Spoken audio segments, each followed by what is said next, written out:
आगे बढ़ रही है।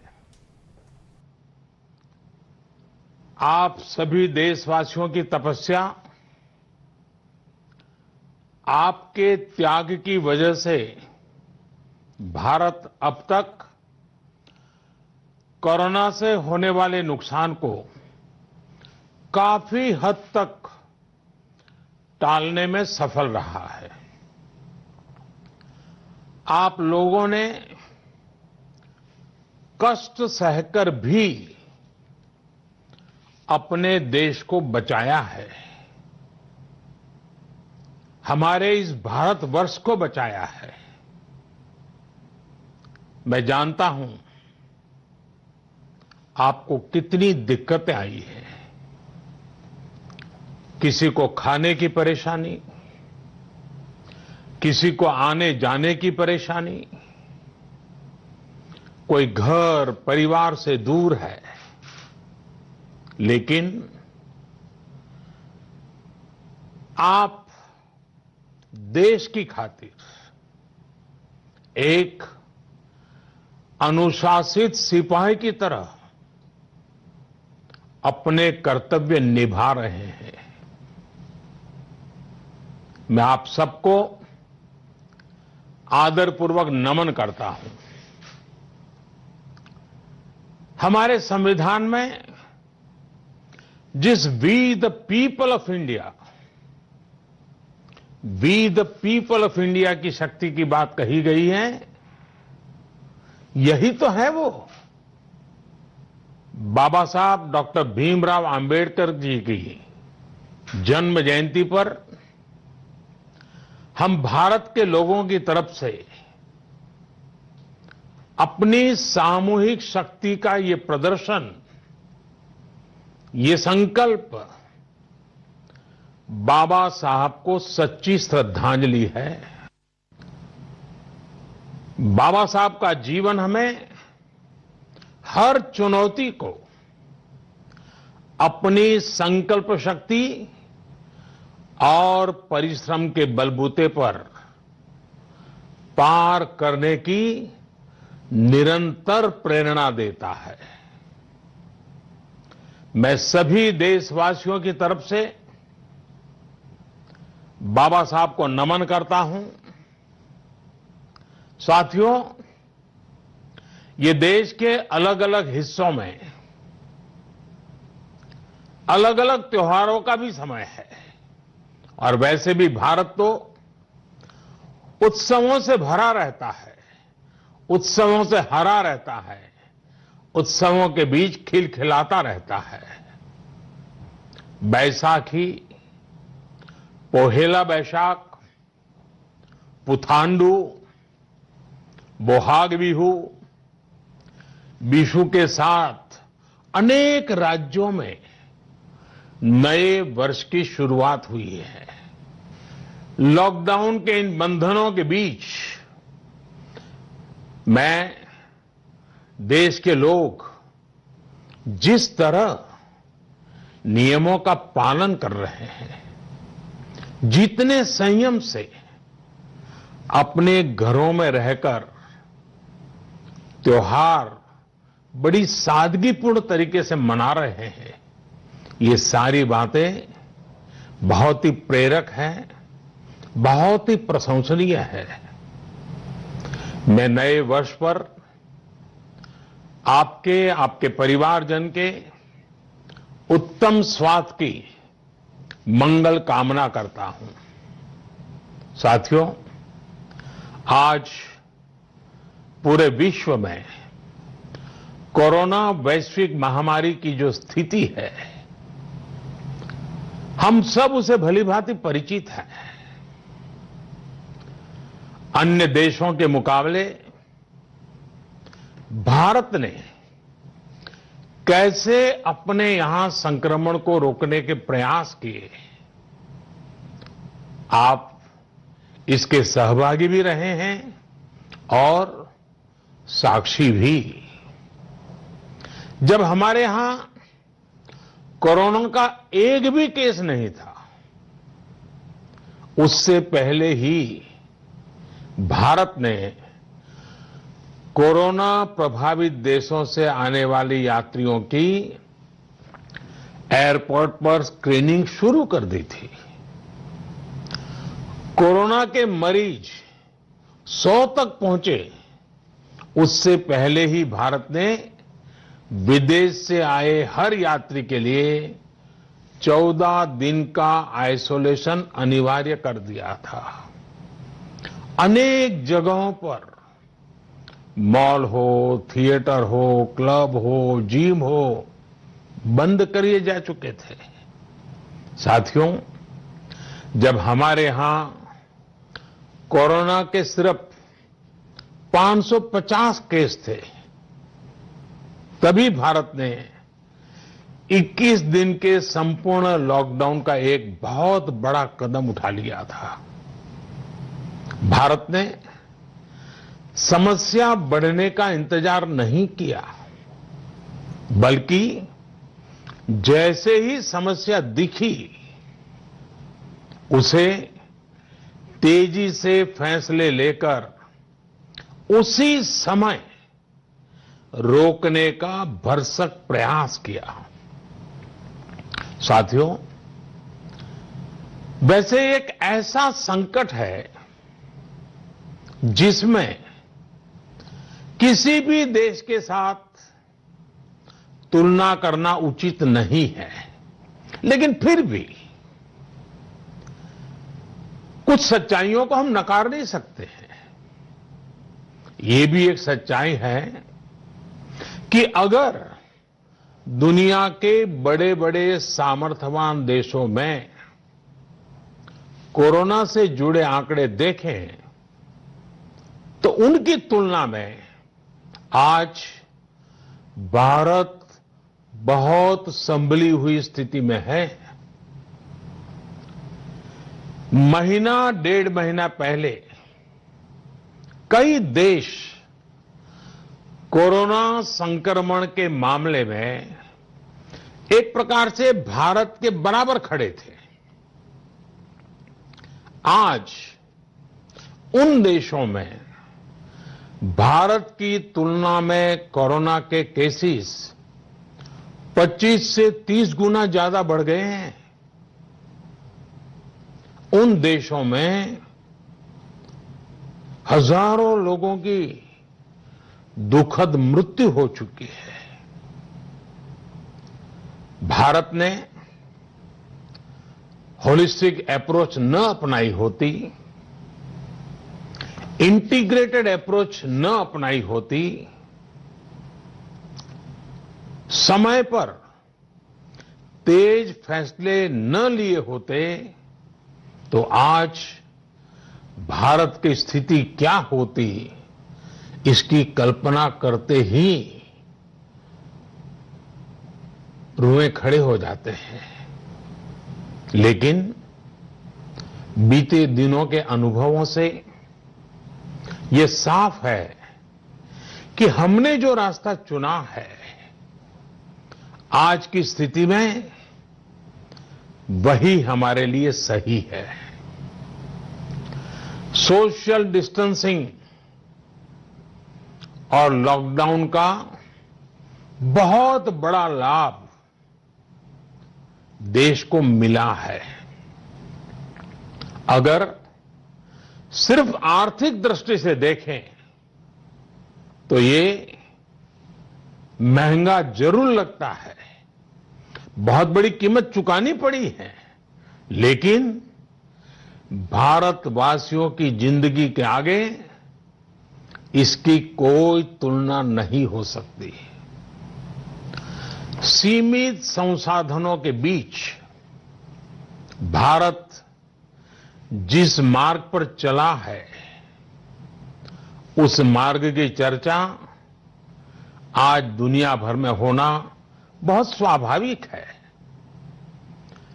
देश की राज्य सरकारों ने भी स्थानीय स्वराज संस्थाओं की इकाइयों ने भी इसमें बहुत जिम्मेदारी के साथ काम किया है। 24 घंटे हर किसी ने अपना जीमा संभालने के लिए प्रयास किया है और हालत को संभाला भी है। लेकिन साथियों, इन सब प्रयासों के बीच कोरोना जिस तरफ फैल रहा है, उसने विश्व भर में हेल्थ एक्सपर्ट्स को और सरकारों को और ज्यादा सतर्क कर दिया है। भारत में भी कोरोना के खिलाफ लड़ाई अब आगे कैसे बढ़े, हम विजयी कैसे हो, हमारे यहां नुकसान कम से कम कैसे हो, लोगों की दिक्कतें कम कैसे करें, इन बातों को लेकर राज्यों के साथ निरंतर चर्चाएं की है। और इन सभी चर्चाओं में से एक बात उभर करके आती है,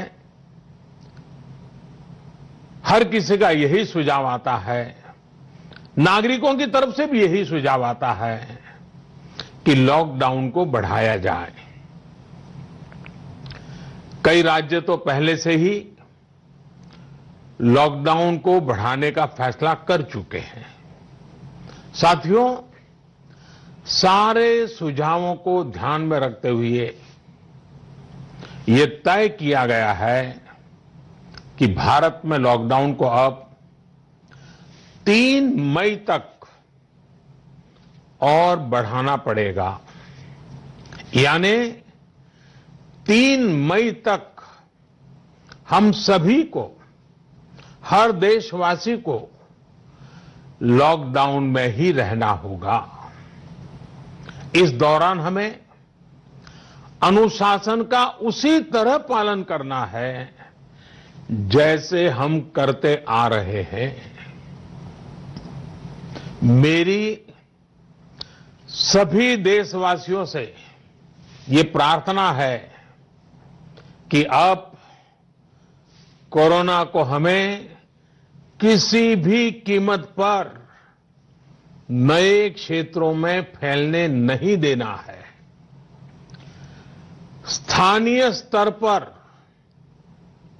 अब एक भी मरीज बढ़ता है तो ये हमारे लिए चिंता का विषय होना चाहिए। कहीं पर भी कोरोना से एक भी मरीज की दुखद मृत्यु होती है तो हमारी चिंता और बढ़नी चाहिए। और इसलिए हमें हॉटस्पॉट्स को इंगित करके पहले से भी ज्यादा, बहुत ज्यादा सतर्कता बरतनी ही होगी। जिन स्थानों के हॉटस्पॉट में बदलने की आशंका है, उस पर भी हमें कड़ी नजर रखनी होगी, कठोर कदम उठाने होंगे। नए हॉटस्पॉट्स का बनना हमारे परिश्रम और हमारी तपस्या को और चुनौती देगा, नए संकट पैदा करेगा। इसलिए अगले एक सप्ताह में कोरोना के खिलाफ लड़ाई में कठोरता और ज्यादा बढ़ाई जाएगी। 20 अप्रैल तक हर कस्बे, हर थाने, हर जिले, हर राज्य को बड़ी बारीकी से परखा जाएगा। वहां लॉकडाउन का कितना पालन हो रहा है, उस क्षेत्र ने कोरोना से खुद को कितना बचाया है, इसका मूल्यांकन लगातार किया जाएगा। जो क्षेत्र इस अग्नि परीक्षा में सफल होंगे, जो अपने यहां हॉटस्पॉट नहीं बढ़ने देंगे और जिनके हॉटस्पॉट में बदलने की आशंका भी कम होगी, वहां पर 20 अप्रैल से कुछ जरूरी गतिविधियों की अनुमति, छूटछाट दी जा सकती है। लेकिन याद रखिए, ये अनुमति सशर्त होगी। बाहर निकलने के नियम बहुत सख्त होंगे। लॉकडाउन के नियम अगर टूटते हैं और कोरोना का पैर हमारे इलाके में पड़ता है, तो सारी अनुमति तुरंत वापस ले ली जाएगी। और इसलिए न खुद कोई लापरवाही करनी है और न ही किसी और को लापरवाही करने देना है। मेरे देशवासियों, कल इस बारे में सरकार की तरफ से एक विस्तृत गाइडलाइन जारी की जाएगी। साथियों, 20 अप्रैल से चिन्हित क्षेत्रों में इस सीमित छूट का प्रावधान हमारे गरीब भाई बहनों की आजीविका को ध्यान में रखते हुए किया गया है। जो रोज कमाते हैं, रोज की कमाई से अपनी जरूरतें पूरी करते हैं, वही मेरा एक बृहद परिवार है। मेरी सर्वोच्च प्राथमिकताओं में एक, इनके जीवन में आई मुश्किल को कम करना है। प्रधानमंत्री गरीब कल्याण योजना के माध्यम से सरकार ने उनकी मदद करने का हर संभव प्रयास किया है।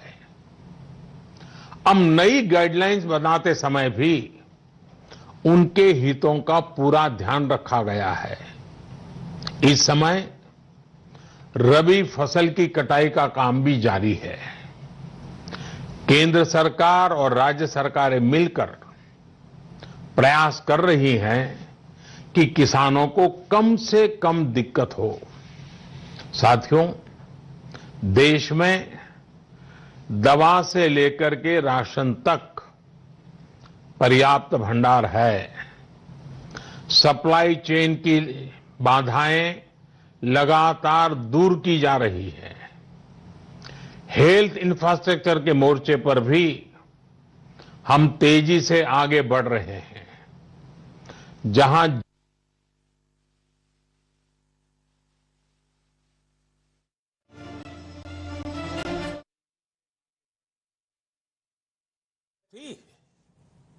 वही अब 220 से ज्यादा लैब्स टेस्टिंग का काम कर रही है। विश्व का अनुभव ये कहता है कि कोरोना के 10,000 मरीज होने पर 1500-1600 बेड्स की जरूरत होती है।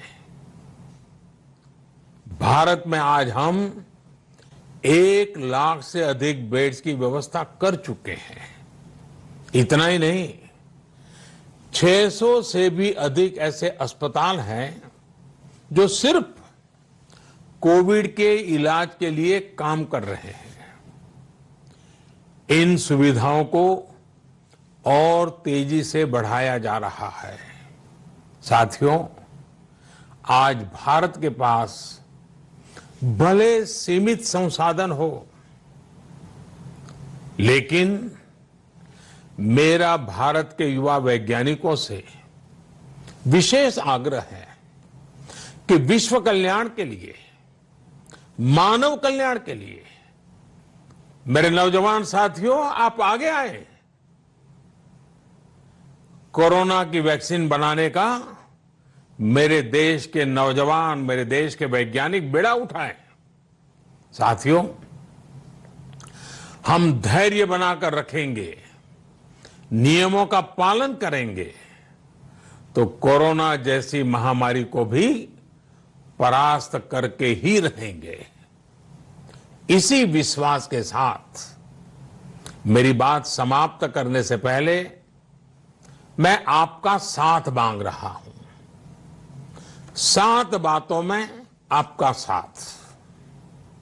पहली बात, अपने घर के बुजुर्गों का विशेष ध्यान रखें, विशेषकर ऐसे व्यक्ति जिन्हें पुरानी बीमारी हो,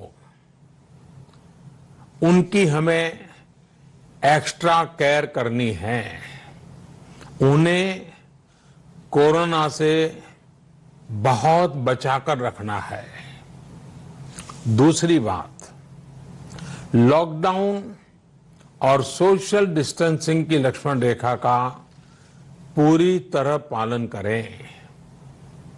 घर में बने फेस कवर या मास्क का, और वो भी घर में बने हुए, उनका अनिवार्य रूप से उपयोग करें। तीसरी बात, अपनी इम्यूनिटी बढ़ाने के लिए आयुष मंत्रालय द्वारा जो निर्देश दिए गए हैं, उसका अगर हम पालन करें, गर्म पानी है, काढ़ा है, इनका निरंतर सेवन करें। चौथी बात, कोरोना संक्रमण का फैलाव रोकने में मदद करने के लिए Aarogya Setu mobile app, Aarogya Setu mobile app जरूर डाउनलोड करें। दूसरों को भी इस ऐप को डाउनलोड करने के लिए प्रेरित करें। पांचवी बात, जितना हो सके उतने गरीब परिवार की देखरेख करें, उनके भोजन की आवश्यकता पूरी करें। छठी बात, आप अपने व्यवसाय, अपने उद्योग में अपने साथ काम करे लोगों के प्रति संवेदना रखें, किसी को नौकरी से न निकालें। सातवीं बात, देश के कोरोना योद्धाओं, हमारे डॉक्टर, नर्सेस, सफाई कर्मी, पुलिसकर्मी, ऐसे सभी लोगों का हम सम्मान करें, आदर पूर्वक उनका गौरव करें। साथियों, इन 7 बातों में आपका साथ, ये सप्तपदी विजय प्राप्त करने का मार्ग है। विजय होने का हमारे लिए निष्ठापूर्वक करने वाला ये काम है। पूरी निष्ठा के साथ 3 मई तक लॉकडाउन के नियमों का पालन करें, जहां है वहां रहे, सुरक्षित रहें। वयम राष्ट्रे जागृयाम, हम सभी राष्ट्र को जीवंत और जागृत बनाए रखेंगे। इसी कामना के साथ मैं अपनी बात समाप्त करता हूं। आपको, आपके परिवार को उत्तम स्वास्थ्य की मंगल कामनाएं करता हूं। बहुत बहुत धन्यवाद।